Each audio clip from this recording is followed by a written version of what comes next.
Martín acecha el liderato bajo el diluvio nipón. El Idemitsu Team Asia se da un homenaje en casa. Masia ya es líder en Moto3. Bautista deja el título casi cerrado. Soy Alberto Sánchez y esto es Ride Thru. Penúltimo doblete de la temporada de World Superbike y MotoGP que viviremos este año 2023, con unos títulos prácticamente cerrados y otros muy abiertos, como es el caso de la categoría reina del motociclismo, cuyo campeonato está más vivo que en toda la temporada. Pintaba fin de semana clásico con un sprint entretenido y una carrera larga a pedir de boca para Ducati, pero el domingo llegó la lluvia y todos los esquemas se trastocaron. Jorge Martín fue el piloto más fuerte durante todo el fin de semana, no por nada es el piloto más en forma actualmente de MotoGP.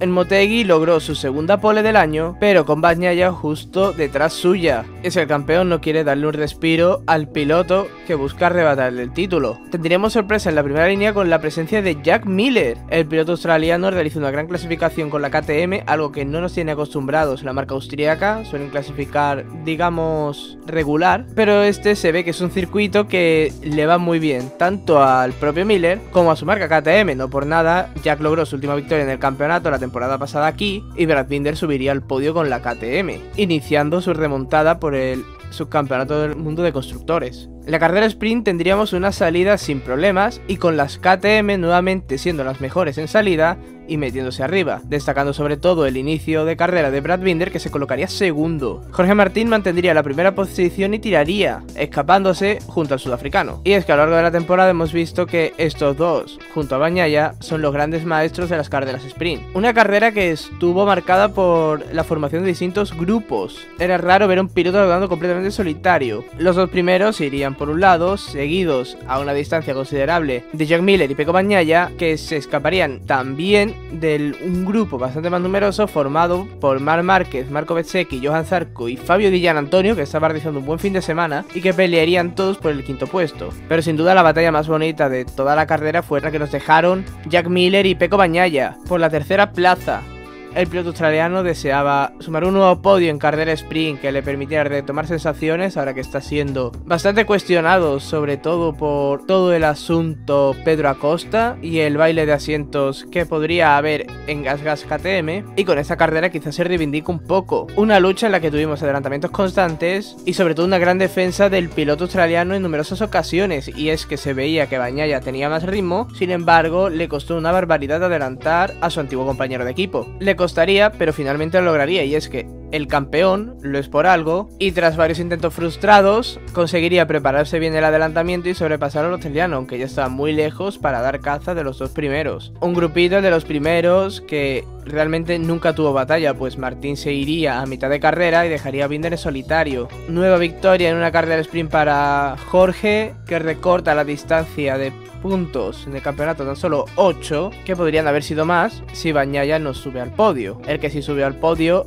fue la otra KTM, la de Brad Binder, que suma una nueva medalla de sprint a su palmarés, pero que en carrera le está costando cerrar los resultados que sí está logrando en las carreras cortas. Todo lo que vimos el sábado podía hacernos una pequeña idea de lo que veríamos el domingo, y pensábamos esto hasta minutos antes de empezar la carrera, y es que tras todo el fin de semana rodando en condiciones de seco, el cielo se fue oscureciendo y en la vuelta de formación empezaría a llover. La salida y la primera vuelta se la tomarían con calma, más allá de un pequeño toque que hubo en la primera curva en el que Bezzecchi, que iba por el interior, golpearía a Maverick Viñales, que a su vez arrastraría consigo a Johan Zarco saliéndose los dos de pista. Maverick caería al llegar a la grava, Zarco conseguiría salvar la caída, una acción que no tuvo consecuencias para Bezzecchi. Por lo demás, el resto de la vuelta fue bastante tranquila, dado que todos iban con mucho cuidado de no caerse, pues la pista estaba muy mojada. Los comisarios sacaron la bandera blanca que permitía cambiar de moto, y gran parte de la parrilla no dudó, y al finalizar esa primera vuelta entraron en boxes para montar los neumáticos de agua. Todos, salvo 5 pilotos, Michele Pirro, que estaba sustituyendo en esta carrera a Enea Bastianini, las 3 Yamahas, y es que este fin de semana contamos con la presencia de Crutchlow como wildcard, y Stefan Bradal, que en un principio iba a ser wildcard de Honda y que al final ha sido sustituto de Rins. Los 5 permanecieron en pista esperando que esa lluvia que había mojado un poco el trazado y las cúpulas de los pilotos cesara y volvieran a las condiciones de seco que forzarían a parar al resto, mientras que ellos tendrían un gran resultado prácticamente asegurado. Pero la lluvia no solo no cesaría, sino que aumentaría. Por tanto, su jugada arriesgada resultaría fallida y tendrían que parar varias vueltas más tarde, quedándose en la parte trasera del grupo. Todos, salvo Morbidelli, que sí que se la jugó a mantenerse bastantes vueltas fuera hasta que ya la situación era insostenible. Con la lluvia y en el pit lane, todo se agitó, llegando a colocarse Alex Espargaró, que hasta la parada rodaba en sexta, séptima posición, primero. Jorge Martín, que recordemos salía en pole, tras la parada perdería varias posiciones e incluso se llegaría a salir en la curva 3 por sus neumáticos fríos, lo cual le obligaría a remontar, cosa que por lo que se vio posteriormente no supuso ningún problema para el piloto madrileño. Espargaró empezaría a sufrir y se iría atrás. Finalmente acabarían liderando la carrera los 3 líderes del campeonato, con Martín por delante de Bagnaia y Bezzecchi. Por detrás tendríamos sorprendentemente a la Sonda.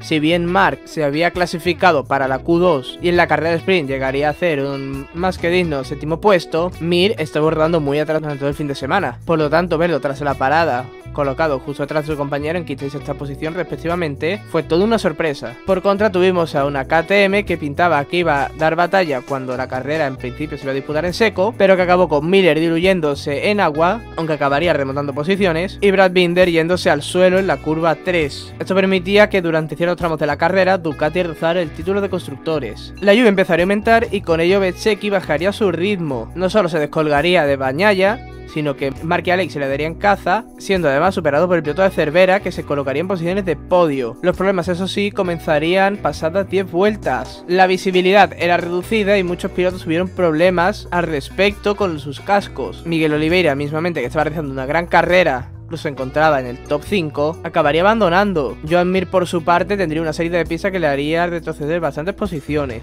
Y es que la pista cada vez iría peor. Pasada la mitad de la carrera y tras una fuerte caída de Johan Zarco en la penúltima curva, los comisarios sacaron la bandera roja a petición de los pilotos que ya llevaban una vuelta levantando la mano, pidiendo parar. En un principio se plantea reanudar la carrera, y no solo se plantea, sino que se hace. Pero la mala visibilidad, puesto que la lluvia sí que había cesado un poquito, pero también la luz había bajado bastante, provocaba que los pilotos de atrás no estuvieran cómodos rodando. También los pilotos de adelante sufrían con la cantidad de agua que había en el circuito, pues sus motos al acelerar muchas veces hacían algo de aquaplaning, acabarían dando fin a una carrera en la que se repartirían todos los puntos, pues se disputó más de la mitad de la misma. Por tanto, tenemos una nueva victoria de Martín, que ya está a 3 puntos de Bagnaia, un Bagnaia que lograría salvar los muebles acabando segundo. Pero quizás el piloto más contento que tuvimos en el podio fue el tercer clasificado, un Marc Márquez que por fin logra su primer podio de la temporada. La lluvia favoreció que la desigualdad mecánica entre Ducati y el resto disminuyera, y el talento de Marc hizo el resto. Un Marc Márquez que realmente estuvo cerca de ganar incluso, pues cuanto más agua había, más rápido rodaba y más cerca estaba de Bagnaia y de Martín. De hecho, en el momento en el que se decreta la primera bandera roja, Márquez ya estaba a rueda de Bagnaia. Quién sabe si de haber aguantado una vuelta más de carrera, Marc hubiera adelantado a Pecco y Martín hubiera salido de Japón como líder en solitario. No fue así y Bagnaia seguirá líder al menos una semana más. En Moto2 sucedió algo habitual en las categorías pequeña e intermedia de este campeonato, sobre todo en la época de los 90, y es que en Asia los pilotos asiáticos suelen sacar a relucir su mejor nivel, de lo cual hemos tenido un ejemplo práctico con las motos de Idemitsu, en concreto de Songkhla Chantra. Y es que el tailandés fue el piloto más rápido durante todo el fin de semana, lo cual lo rubricó con una pole,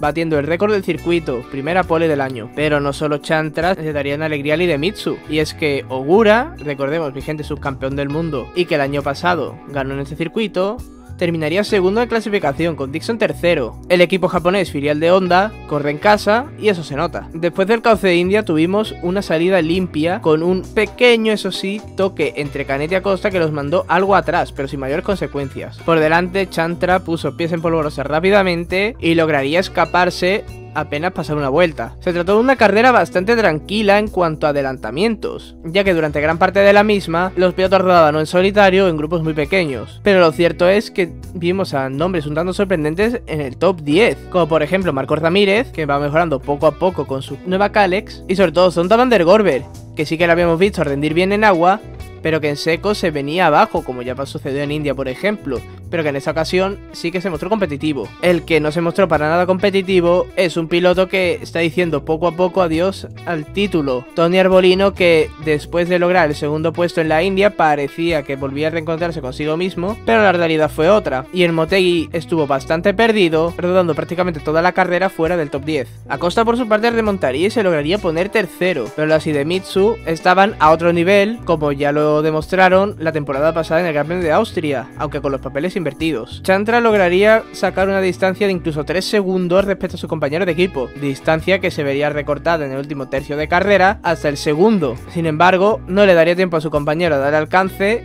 por lo que el piloto tailandés logra su segunda victoria en Moto 2, tras la lograda la temporada pasada en Indonesia. Ogura sube a un nuevo podio esta temporada y lo hace nuevamente en casa, como ya lo hiciera el año pasado con su triunfo. El piloto japonés poco a poco se va reencontrando. Acosta, por su parte, hace un nuevo golpe al campeonato, que si nada lo remedia, y no parece que nada lo pueda remediar, quedará decidido dentro de muy poco. No sucede lo mismo en Moto 3, donde después de toda una temporada con Dani Olgado en primera posición, salimos de Japón con un nuevo líder. Y es que actualmente tenemos un piloto que está muy por encima de todos en la categoría pequeña, y ese es Jaume Masia. La única onda competitiva de manera constante a lo largo de todo el campeonato logró la pole en casa de la marca japonesa con un Denis Onchu segundo, por fin volvíamos a ver arriba al piloto turco, y con la sorpresa de Matteo Bertele, que logra su segunda primera línea consecutiva, tras la lograda en India, aunque en esta ocasión en seco. Sin embargo, la Honda presenta un gran déficit respecto a KTM en las salidas, y eso quedó claro. En la de Motegi, pues Bertele se iría atrás y Masia sería adelantado por Denis Onchu y Dani Olgado, con el turco por delante, eso sí, sin ritmo para escaparse. Solo conseguiría romper un poco el grupo, quedándose los 4 primeros del campeonato, Olgado, Onchu, Sasaki y Masia, con Ortolai y Nepa un poco descolgados. El otro aspirante al título, que parecía hasta ahora el piloto más en forma, David Alonso, fue el único que se le vería sufrir. También es cierto que era la primera vez que rodaba en el circuito japonés. Con el paso de las vueltas llegaría a remontar y colocarse séptimo, pero esa remontada llegaría tarde y no tendría ritmo suficiente para llegar a la cabeza. A Masia le costó, pero cogería el liderato finalmente en el último tercio de carrera, y una vez líder, sin ningún piloto molestándole, se escaparía. Parecía que Sasaki era el único que podría igualar el ritmo y evitar esa escapada. Sin embargo, Onchu tenía otros planes, se puso peleón como se suele poner el turco e impidió al japonés salir a su rueda. Un Sasaki que se mostró bastante enfadado con la actitud del turco. Quizá por orgullo, Onchu parecía decidido a ser el piloto que remontara y atrapara nuevamente a Masia, pero cuando quiso subir el ritmo para dar caza al piloto del GMC, le sucedió lo que suele pasar cuando fuerzas en exceso, que te caes al suelo. Dani Olgado, que siendo tercero no solo perdía el liderato, sino también la segunda posición del campeonato precisamente con Sasaki, se la jugaría y adelantaría al de Husqvarna en la última vuelta, pero un error a la salida de la última curva permitió al japonés rebasarle antes de meta y terminar segundo, colocándose así también segundo del campeonato. Masia, por su parte, logra la segunda victoria consecutiva, tercera de la temporada, y se coloca como líder en solitario. El piloto español del Leopard se encuentra en su mejor momento y cuenta con la ayuda de un gran grupo de mecánicos que han sido los únicos capaces de poner a punto una Honda muy inferior a las KTM y sus derivadas. Sasaki, por su parte, termina segundo en casa y, como ya hemos dicho, se coloca en segunda posición en el campeonato de pilotos. Por segundo año consecutivo peleará el campeonato, y en esta ocasión, que sí que sube a Moto 2, ya confirmado su marcha al Correos Prepago VR46 Yamaha, querrá hacerlo con el título bajo el brazo, convirtiéndose en el primer piloto japonés desde Aoyama en ganar un campeonato en MotoGP. Olgado, por su parte, regresa al podio después de un mal arranque de segunda parte de temporada, pero es un podio agridulce, pues pierde el liderato por primera vez en lo que va de temporada. Un Dani Olgado, eso sí, que no dará ni mucho menos su brazo a torcer e intentará lograr lo que nadie logra en la categoría pequeña desde Gabor Talmaxi, que es ganar el campeonato y mantenerse un año más en Moto 3, quizás con el 1 del carenado, pues ya está confirmado que renueva con el equipo Tectroa. Como dijimos al principio, MotoGP no fue el único campeonato que se disputó este fin de semana, y es que nuevamente tuvimos World Superbike a la vez, en este caso en Portugal, circuito de Portimao, un circuito que tiene una característica peculiar, y es que la mitad del circuito, los dos sectores intermedios concretamente, favorecen a Yamaha, y tanto el primer como el cuarto sector favorecen a Ducati. Por tanto, el espectáculo y la lucha por el campeonato estaban más que servidos. Y la clasificación además animó a pensar que se trataría de carreras bastante entretenidas y muy disputadas, pues los dos aspirantes al título clasificaron bastante atrás, sexto y séptimo, con el turco por delante del vigente campeón del mundo. Sorprendente fue ver a las dos Kawasaki primera y segunda, y es que hacía bastante tiempo que no veíamos a las dos motos verdes liderando una sesión como esta. Por detrás quedarían un Rinaldi y un Garner, suponer que verían cómo sus últimas vueltas lanzadas serían anuladas y caerían en la clasificación, lo cual favorecía tanto a Toprak como a Álvaro, que se colocaban cuarto y quinto, de tener que salir en segunda y tercera fila respectivamente, hacerlo ambos en la segunda. Eso les vino muy bien para la primera carrera, en la que con la pista algo más libre, los dos monstruos se pusieron delante rápido. Razgatlioglu pudo liderar durante el primer tercio de carrera, aprovechando que en la primera vuelta la Ducati no rinde bien, ya que se trató de una moto difícil de manejar en curva con el depósito lleno. Pero a medida que el combustible baja, la Ducati es más ligera, Bautista la maneja mejor y hasta luego. El piloto talaverano se colocaría primero y aprovechando la potencia de su Ducati respecto a la Yamaha de Toprak en recta, le sacaría distancia suficiente para escaparse. Por detrás tuvimos una bonita batalla entre dos marcas que parece que se están encontrando, una porque baja y la otra porque sube. Las dos Kawasaki tendrían que pelear su tercer puesto en el podio con dos BMW, la de Michael van der Mark oficial y la de Garrett Gerloff satélite. El piloto estadounidense fue la gran sorpresa del fin de semana, ya que se le vio rodando muy cómodo y muy competitivo en todas las sesiones. Bautista lograría nuevamente una cómoda victoria, metiéndole 5 puntos más a Toprak y rozando ya con la punta de los dedos el título. El turco, que hizo una buena carrera, finalizaría segundo sin poder hacer nada para remediarlo. Tercero sería un Jonathan Rea, que aprovecharía su veteranía para